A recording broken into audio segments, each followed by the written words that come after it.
안녕하십니까. 함은경 TV입니다. 문재인 정부의 망국 정책 그 세 번째 중국을 향한 4대 정책을 살펴보도록 하겠습니다.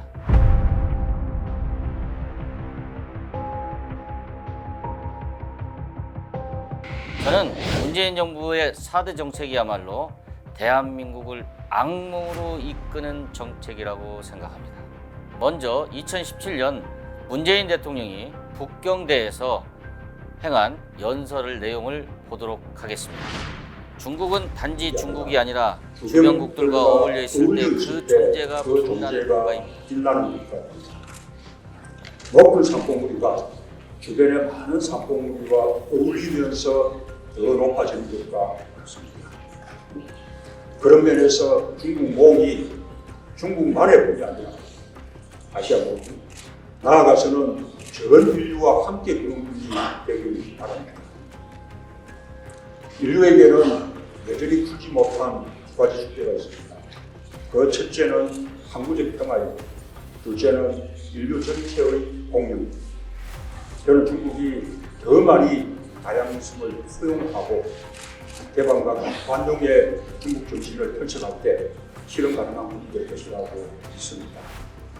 한국도 작은 나라지만 책임 있는 중견 국가로서 그 꿈에 함께 갈 것입니다. 이 연설문의 내용은 시진핑 주석이 얘기하는 중국몽에 대한민국이 함께 하겠다는 겁니다. 중국몽이 무엇인가 한번 살펴보도록 하겠습니다. 중국몽은 시진핑 주석이 국가 주석이 되면서 발표한 중국의 포부입니다. 중국 민족의 위대한 부흥을 제창했습니다. 중국 민족의 위대한 부흥을 위해 첫째, 국가를 부강하게 하고 두 번째, 민족 진흥을 하고 세 번째, 인민을 행복하게 하겠다라고 하는 노선입니다. 이것을 실현하는 방법이 뭐가 있느냐면 그 첫 번째가 중국적 방식을 행한다는 겁니다. 즉, 중국 특색의 사회주의 건설을 표현한다는 겁니다. 이 꿈을 대한민국 정부가 같이 하겠다는 겁니다. 저는 이것이 첫 번째 악몽이라고 생각합니다. 중국의 위대한 부흥의 중국적 방식, 중국 특색의 사회주의가 우리가 추구해야 될 방향입니까? 이걸 찬양해야 됩니까? 언론의 자유가 있습니까? 거주 이전의 자유가 있습니까? 집회의 자유가 있습니까? 결사의 자유가 있습니까? 이런 것이 없는 나라가 중국입니다. 중국 기준, 중국 스탠다드는 전 세계 기준에서 따라올 수 없는 한참 뒤떨어진 나라가 갖고 있는 기준입니다. 민주주의가 한참 발달한 대한민국이 결코 추구할 수 없는 방향입니다. 그러한 중국몽을 같이 간다는 것은 우리에게는 악몽입니다. 두 번째, 중화민족의 위대한 부흥에 동참한다라고 하는 것은 사실상 중국에 굴복한다는 것입니다. 우리가 조선 500년 동안 해왔던 소중화주의, 중국에 사대하자는 노선이 바로 그런 노선입니다. 우리가 그런 노선을 추구해야 되겠습니까? 다시 중국에 사대하는 소중화 노선은 바로 대한민국에게는 악몽입니다. 결국 중국의 뜻에 따른다라고 하는 것은 북한에 굴복하는 겁니다. 우리를 위협하고 있는 북한에 굴복해서 북한이 원하는 대로 끌려다닌다는 것을 의미합니다. 지난번 싱하이밍 주한 중국 대사는 미국에 배팅하지 말고 중국에 배팅해야 한다고 말했습니다. 이 말은 무슨 말입니까? 사실 중국이 북한에 배팅하기 때문에 동북아시아의 위험 요소가 증가하고 있습니다. 북한은 미사일을 쏘는데 아무런 제약도 견제도 받지 않고 있습니다. 우리가 소중화로 중국에 사대하고 중국의 눈치를 보는 이상 북한에 뭐라 할 수가 없습니다. 우리는 우리의 운명을 중국에 맡겨야만 합니다. 그 길을 택하시겠습니까? 그것은 악몽입니다.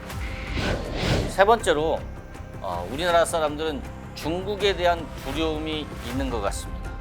중국이 경제 보복을 한다든지 경제 제재, 한국에 관광객을 보내지 않는다는 등 이런 경제 조치에 대해서 두려움을 갖고 있는 듯 합니다. 그래서 중국의 눈치를 보고 있습니다. 그러나 한국이 그렇게 만만한 상대는 아닙니다. 이번에 캠프 데이비드 회담을 통해서 한미일 공조가 강화되면서 중국은 바로 유화적인 조치를 취하고 있습니다. 중국은 우리가 강할 때 부드럽게 나옵니다. 우리가 약하게 나오면 우리를 억누릅니다. 그래서 우리는 당당한 외교와 당당한 자세를 가져야만 합니다. 세 번째로, 중국에 의존하는 경제는 악몽입니다. 우리가 중국에서 무역 규제라든지 히토류 수출 금지, 한국으로 관광객 못 들어오게 하는 조치 등은 우리에게 두려움을 주기에 충분합니다. 그런데 중국에 의존하면 의존할수록 그 두려움은 더욱 커집니다. 그래서 이런 악몽에서 벗어나야 합니다. 자, 문재인 정부의 친중 4대 정책이 어떤 결과를 낳았습니까? 삼성전자는 중국에서 철수했습니다. 롯데는 완전히 망해서 나와야만 했습니다. 우리가 4대 할 때 기업들은 보호받지 못하고 오히려 망해갖고 나온 것입니다. 한국 기업은 기술만 유출당하고 중국에서 쫓겨나야만 했습니다. 이게 문재인 정부의 친중 4대 정책의 결과입니다. 우리나라는 중국에 두려워할 필요가 없습니다. 이미 19세기 말에 대화 독립파들은 중국에서 벗어나서 보호국의 위치에서 벗어나서 독립을 추진한다고 독립문을 만들었습니다. 사상적으로나 정신적으로 중국에서 벗어났습니다. 다시 그 길로 들어간다라고 하는 것은 있을 수 없는 일입니다. 우리에게는 미국을 비롯한 해양 세력으로서 우호 세력이 있습니다. 다시 100년이 지난 오늘날에 와서 중국에 사대하고 중국몽을 함께 꾸겠다고 하고 중화 제국의 위대한 부흥에 중견 국가로서 함께 하겠다라고 하는 망상이 되살아나는 것에 대해서 아연 실색하지 않을 수 없습니다. 우리는 해양 세력과 연대해서 새로운 활로를 열었습니다. 글로벌한 경지에서 세계적인 시야에서 중견 국가로서 우뚝 서고 있습니다. 중국을 두려워할 필요가 없습니다. 우리에게는 그럴 만한 국방력과 경제력이 있습니다.